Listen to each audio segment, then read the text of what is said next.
Hello, my name is Vincent Garcia, and I'm going to be discussing a unit plan and then focus on one lesson in that unit plan. In this instance, I'm going to do a math unit, and the unit is called Comparing Fractions.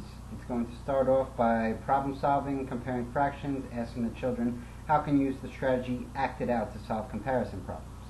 Next, we're going to jump into a lesson, compare fractions with the same denominator. The question would be, how can you compare fractions with the same denominator? Next, we're going to go into the same thing, but with the same numerator, asking the same question, except how can you compare fractions with the same numerator? The next lesson, and the lesson that I will be focusing on, is now going to focus on the three lessons that already passed, and the children are now going to be able to decide what strategy they could use to compare each fraction. The next one is compare and order fractions, which basically they're going to be asked how to compare and then put the fractions in order. The next one is asking how can you use models to find equivalent fractions. And finally, the chapter will end off by asking the children how can you use models to name equivalent fractions. So the materials that I'm going to use is an interactive whiteboard, which basically gives the children a place where they could write what they need to find when they're unlocking the problem. They could write what information they need to use, and they could also state how they will use the information, and then they have this big section here which they're able to answer the question in. I'm also going to be using fraction circles, and this is going to help with the differentiation. Perhaps if we're in a special education setting, it's great to have manipulatives so the children can see and touch what they're actually learning about. It makes it a lot easier for them to understand. So, the lesson is going to start off with the problem of the day, which is basically just a review that does not have to do with today's lesson. Just get some thinking. Problem of the day. The art teacher buys 5 new paint sets. Each set has 9 jars of paint. How many new jars of paint does the art teacher have? So basically, like I said, now the kids are in math mode. They're ready to learn. And we're going to move on to having them copy the essential question into their notebook. So, the essential question is, what strategies can be used to compare fractions? And by this point, like I said, they already have the basic knowledge of what the same denominator strategy is, what the same numerator strategy is, the missing pieces strategy, so they're ready to attack this lesson, but now it's up to them to decide what strategy they're going to use. So, after the essential question is copied, we're going to start with now another review, but this review is recalling the knowledge they have of fractions already. So I'm going to write 8/4 on the board. I'm going to ask them, how do you read this fraction? And then what whole number is it equal to? So then it just starts, getting them to think about fractions now. So, next we're going to jump into, as I mentioned, unlocking the problem. The problem in this case is Luca and Anne are eating the same size small pizzas. One plate has 3/4 of Luca's cheese pizza. Another plate has 5/6 of Anne's sausage pizza. Whose plate has more pizza? So the first thing we're going to do is check that the students understand what it is that they're being asked to do. So obviously in this instance they're being asked to compare 3/4 and 5/6. So we're going to ask them, does the fraction with the lesser denominator and greater denominator have larger pieces? And explain. Something we like to say in my class is the bigger the denominator, the smaller the pieces. It's just a little saying that will get stuck in their heads, and hopefully they'll remember it when they go to take the test. Next, how can you use the missing pieces strategy to solve the problem?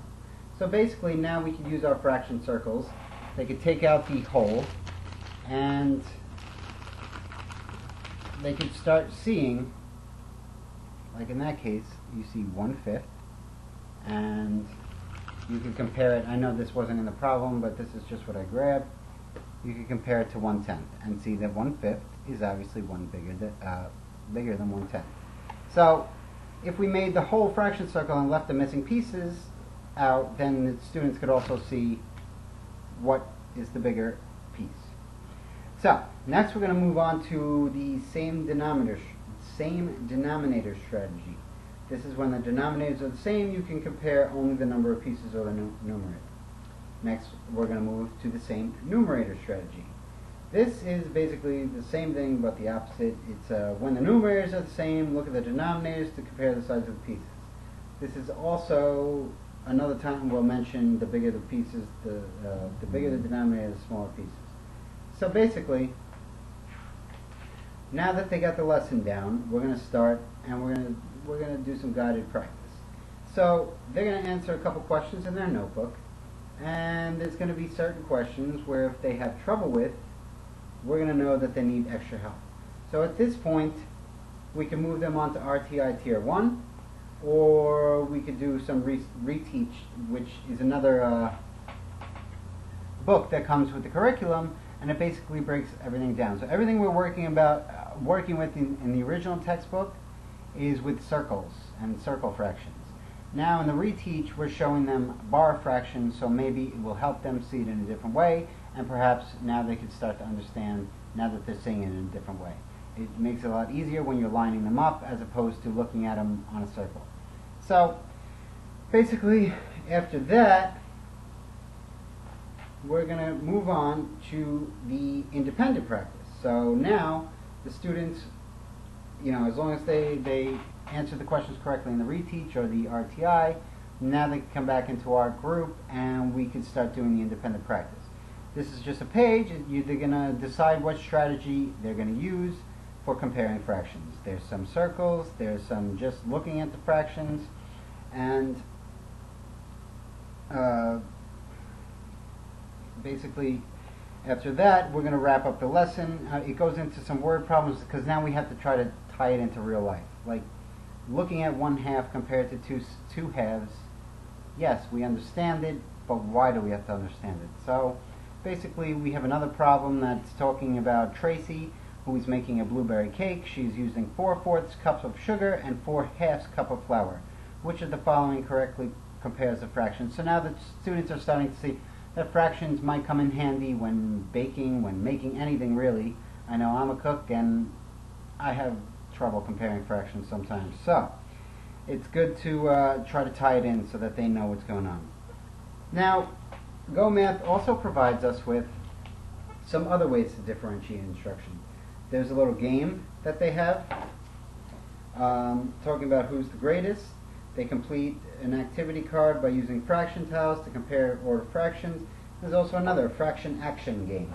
So this basically makes learning fun for them, and now they can start comparing fractions, and the rules are explained at the bottom, and you have a small group working on this, and hopefully it'll help them figure everything out that they were having trouble with. So at the end, we're going to basically answer the essential questions. So we're wrapping the lesson up now, and the essential question is being answered in their notebook.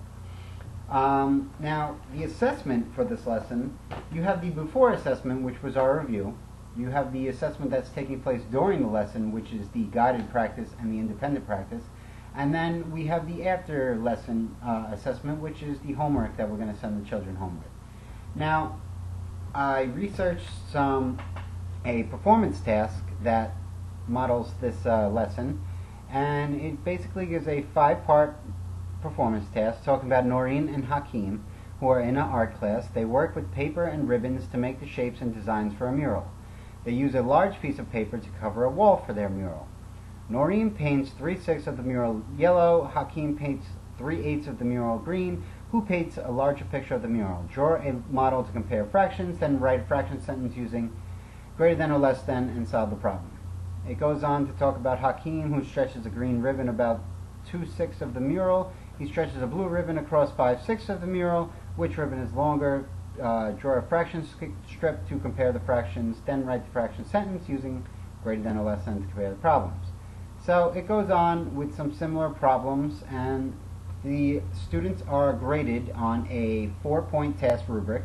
It is a skill-specific rubric, skill-focused rubric, and it basically, they could get anywhere from a 1 to a 4 based on their level of understanding. A 4 obviously goes above and beyond, answers all the questions. A 3 maybe is missing a little bit, and it goes further down. So that is my lesson on comparing fractions. I hope you enjoyed it, and thank you very much.